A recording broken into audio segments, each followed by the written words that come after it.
ಬದುಕು ಜತಕ ಬಂಡಿ. ಇಷ್ಟು ಎಪಿಸೋಡ್ಗಳು ಅಂದರೆ ಪ್ರತಿದಿನ ಎಪಿಸೋಡ್ ಬರುತ್ತೆ ಅಂದರೆ ಟಿ ವಿ ಆನ್ ಮಾಡ್ಕೊಂಡು 10 ನಿಮಿಷ ಮುಂಚೆ ಕೂತ್ಕೊಂಡ್ಬಿಡ್ತಾಯಿದ್ರು ಎಲ್ಲರೂ.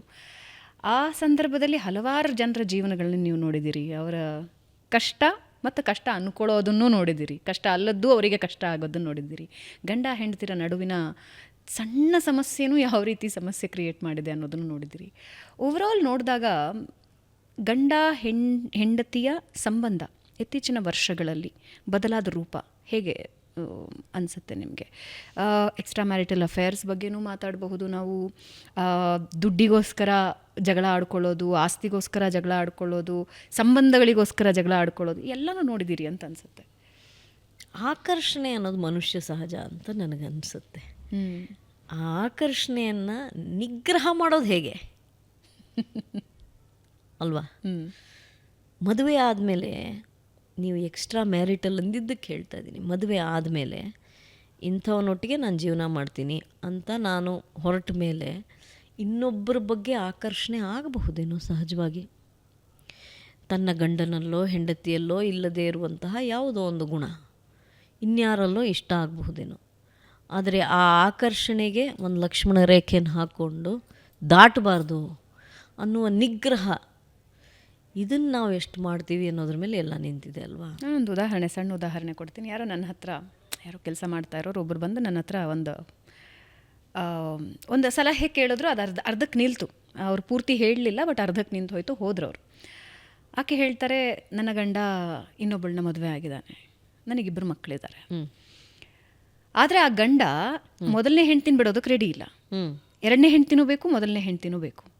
ಇದರ ನಡುವಲ್ಲಿ ಈಕೆಗೆ ಬೇರೊಬ್ಬನ ಜೊತೆ ಸಂಬಂಧ ಬೆಳೆಯುತ್ತೆ. ಈಕೆನೂ ಆತನನ್ನೂ ಬಿಡೋಕ್ಕೆ ರೆಡಿ ಇಲ್ಲ, ಗಂಡನನ್ನೂ ಬಿಡೋದಕ್ಕೆ ರೆಡಿ ಇಲ್ಲ. ಈ ಯಾವ ರೀತಿಯ ಸೊಸೈಟಿಯಲ್ಲಿ ನಾವಿದ್ದೀವಿ, ಯಾವ ರೀತಿಯ ಸೊಸೈಟಿಗೆ ನಾವು ಎಕ್ಸ್ಪೋಸ್ ಆಗ್ತಿದ್ದೀವಿ ಅನ್ನೋ ಪ್ರಶ್ನೆ ಹುಟ್ಕೊಳ್ತು. ಅರ್ಧಕ್ಕೆ ಆಕೆ ಹೇಳೋದೇನೆಂದರೆ, ನನ್ನ ಗಂಡ ನನಗೆ ಸಮಸ್ಯೆ ಮಾಡದೇ ಇದ್ರಾಯ್ತು, ನಾನು ಈ ವ್ಯಕ್ತಿ ಜೊತೆ ಚೆನ್ನಾಗಿದ್ದೀನಿ, ಆತ ನನ್ನ ಬಿಡಲಿಲ್ಲ ಅಂದರೂ ಪರವಾಗಿಲ್ಲ, ಹೊಡಿಬಾರ್ದಷ್ಟೇ ನನಗೆ ಅಂತ. ನನಗೆ ಆಶ್ಚರ್ಯ ಅನ್ನಿಸ್ತು. ಅಲ್ಲಿಗೆ ಮಾತು ನಿಂತೋಯ್ತು. ಯಾರೋ ಬಂದರು, ಆಕೆ ಪೂರ್ತಿ ಆ ವಿಷಯನ ಹೇಳೋದಕ್ಕಾಗಲಿಲ್ಲ, ಹೋದರು.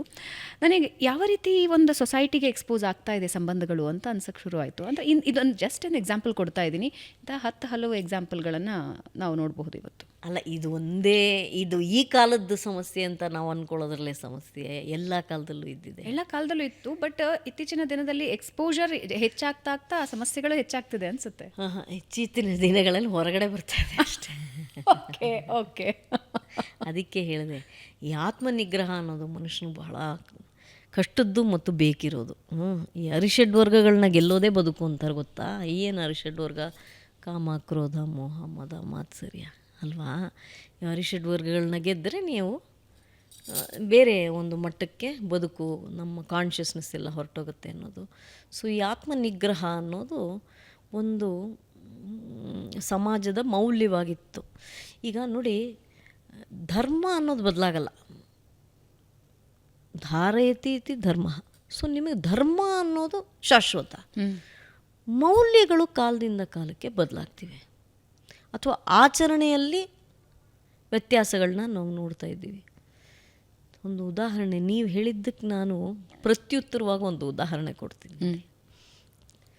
ತಮಿಳುನಾಡಿನಲ್ಲಿ ಒಬ್ಬ ಕಲಾವಿದ ಇದಕ್ಕೆ ಬಂದಿದ್ದಾರೆ, ರಾಜಕೀಯಕ್ಕೆ, ಮುಖ್ಯಮಂತ್ರಿ ಆಗ್ತೀನಿ ಅಂತ. ಅಲ್ಲ, ಅದೊಂದು ಇದೆಯಲ್ಲ ಟ್ರೆಡಿಷನ್ನು ನಮ್ಮಲ್ಲಿ. ಅವ್ರು ಎಂತಹ ಮೇಲ್ಪಂಕ್ತಿನ ರಾಜ್ಕುಮಾರ್ ಅವ್ರು ಹಾಕ್ಕೊಟ್ಟಿದ್ದಾರೆ ಅಂದರೆ, just by virtue of stardom ಯಾರೋ CM ಆಗೋದು, ಆ ಥರದ ತಪ್ಪು ಕಲ್ಪನೆಗಳನ್ನ ಇಟ್ಕೋಬೇಡಿ, ಅದು ಬೇರೆಯ ಒಂದು ಪಯಣ ಅನ್ನೋದನ್ನ ಅವ್ರು ಎಷ್ಟು ಒಳ್ಳೆಯ ಮೇಲ್ಪಂಕ್ತಿ ಹಾಕ್ಕೊಟ್ಟು ಹೋಗಿದ್ದಾರೆ. ಜನರಿಗೂ ಅಷ್ಟೇ, ಕಲಾವಿದರಿಗೂ ಅಷ್ಟೇ.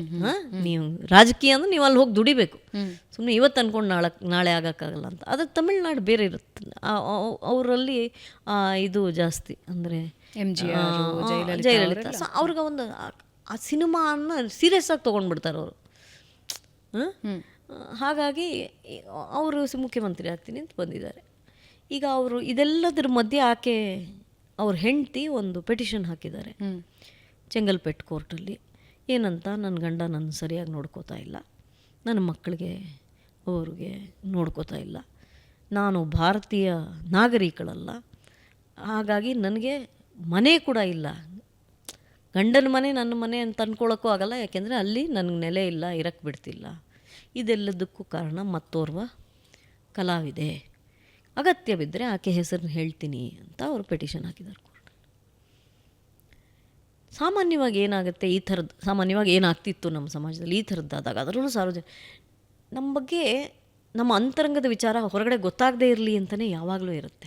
ಬಿಕಾಸ್ ಹೆಚ್ಚು ಹೆಚ್ಚು ವಿಮರ್ಶೆಗೆ ಒಳಗಾಗುತ್ತೆ. ನೀವು ಒಂದು ನಾಯಕತ್ವದ ಜಾಗದಲ್ಲಿದ್ದಾಗ ಸಮಾಜದಲ್ಲಿ ಯಾವುದೇ ರೀತಿ ನೀವು ಚಿತ್ರನಾಯಕಿಯಾಗಿ ರಾಜಕೀಯದಲ್ಲಿ ನಾಯಕರಾಗಿರಿ, ನಿಮ್ಮ ಬದುಕನ್ನು ಅನುಸರಿಸೋರು ಭಾಳ ಜನ ಇರ್ತಾರೆ. ಈಗ ಯಾವುದೋ ಮಾಲವಿಕಾ ಉಟ್ಟರು ಸೀರೆ ಚೆನ್ನಾಗಿದೆ ಅಂತ ಈ ಥರ ಸೀರೆ ತೊಗೋಬೋದು, ಅಥವಾ ಮಾಲವಿಕಾ ಮಾಡೋ ಯಾವುದೋ ಒಂದು ಕೆಲಸ ಇಷ್ಟ ಆಗಿ ಅದೇ ಥರದ್ದು ನಾನು ಮಾಡ್ತೀನಿ ಅಂತ ಅನ್ನಿಸ್ಬೋದು. ಹಾಗೆ ನೀವು ಒಂದು ನಿದರ್ಶನದ ಜಾಗದಲ್ಲಿದ್ದಾಗ ನೀವು ಸಹಜವಾಗಿ ಏನು ಮಾಡ್ತೀರಿ, ನನ್ನ ವೈಯಕ್ತಿಕ ಬದುಕು ಹೆಚ್ಚು ಎಕ್ಸ್ಪೋಸ್ ಆಗದೆ ಇರಲಿ ಅಂತಲೇ ನಿಮ್ಗೆ ಅನಿಸುತ್ತಲ್ವಾ. ಇದು ಸಾಮಾನ್ಯವಾಗಿರುವಂಥ ಒಂದು ಧೋರಣೆ.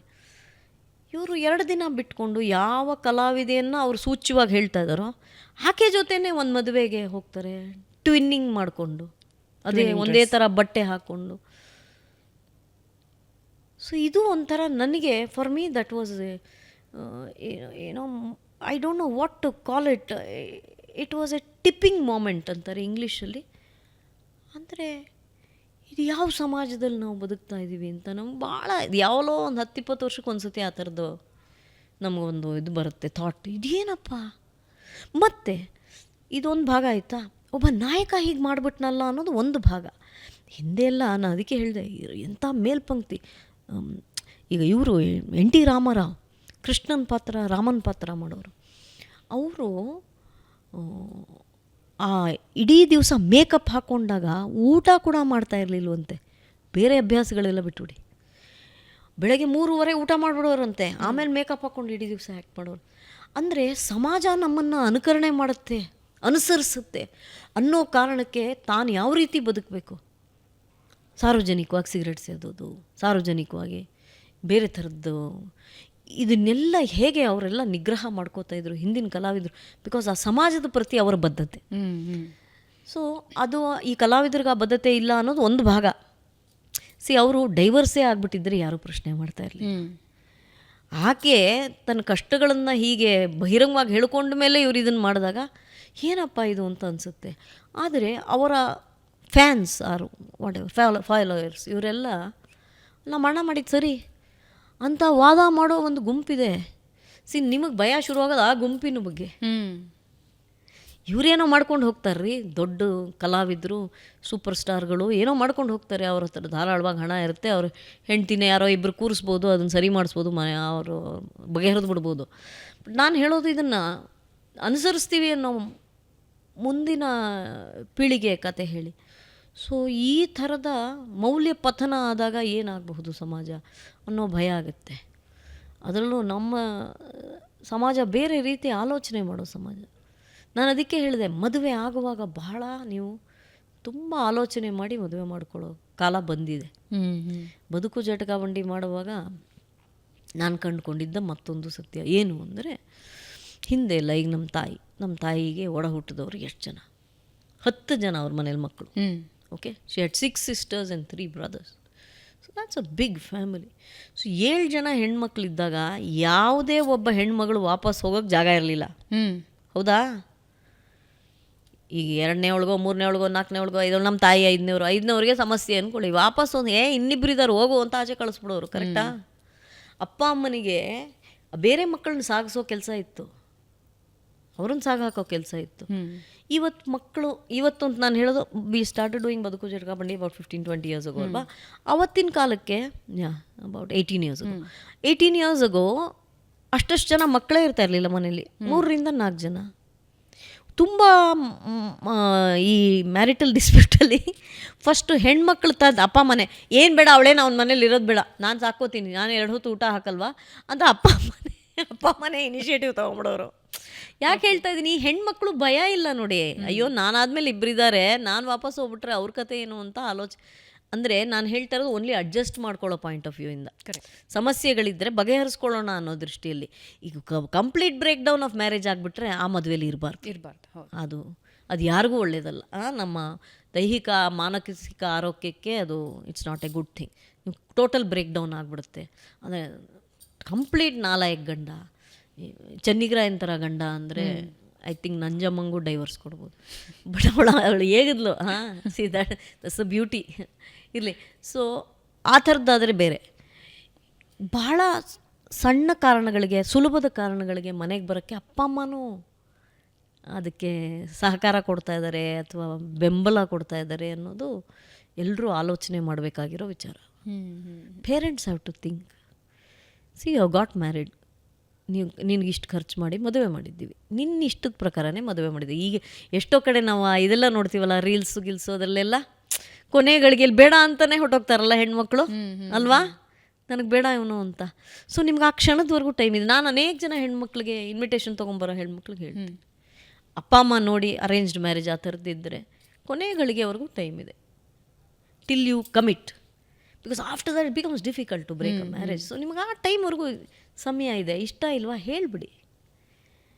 ಯಾವುದೋ ಒಂದು 4 ಸೀರೆ ಸಿಗುತ್ತೆ, ಅದ್ಯಾವುದು ಅಧ್ಯಕ್ಷ ಅನಿಸುತ್ತೆ ಅದರಲ್ಲಿ, ಮೇಡಮ್ 2 ದಿನ ಸ್ಕೂಲಿಗೆ ರಜೆ ಸಿಗುತ್ತೆ ಅಂತ ಅವಳು ಮದುವೆ ಆಗ ಕೊಟ್ಟಿದ್ದಾಳೆ, ನಿಲ್ಲಿಸಿ ಅಂತ ಬರ್ತಾರೆ ಅವರು ಶರಣ್ ನನ್ನ ಹತ್ರ. ಸೊ ಆ ಥರದ್ದು ಆಗಬಾರ್ದು ನೋಡಿ. ಯಾವುದೋ ಒಂದು ಆಕರ್ಷಣೆಗೆ ಮದುವೆ ಆಗ್ಬಿಡೋದು. ನನ್ನ ಫ್ರೆಂಡ್ ಆಗ್ಬಿಟ್ಲು ನಾನು ಆಗ್ತೀನಿ, ನನ್ನ ಫ್ರೆಂಡಿಗೆ ಫರಗಾಮೋ ವಿಲೇಜಲ್ಲಿ ಮದುವೆ ಆಯಿತು, ನಾನು ಉದಯಪುರ ಪ್ಯಾಲೇಸಲ್ಲಿ ಆಗ್ತೀನಿ. ಅದು ಯಾವುದೋ ಪಲ್ಲಕ್ಕಿಲೆಲ್ಲ ಹೊತ್ಕೊಂಡು ಬರ್ತಾರಲ್ಲ ಹೆಣ್ಮಕ್ಳನ್ನ, ನಮ್ಮ ಮನೆಯಲ್ಲ ಯಾರೂ ಅದೆಲ್ಲ ಮಾಡಲಿಲ್ಲ ಇಲ್ಲಿ. ಸೊ ಪಲ್ಲಕ್ಕಿಲಿ ಹೊತ್ಕೊಂಡು ಬರ್ತಾರೆ ಅನ್ನೋ ಕಾರಣಕ್ಕೋ, ಆ ಫೋಟೋ ಶೂಟ್ಗೋ, ಇನ್ಸ್ಟಾಗ್ರಾಮಲ್ಲಿ ರೀಲ್ಸ್ ಹಾಕ್ಬೋದು ಅನ್ನೋ ಕಾರಣಕ್ಕೋ ಮದುವೆಗಳಾಗಬಾರ್ದು.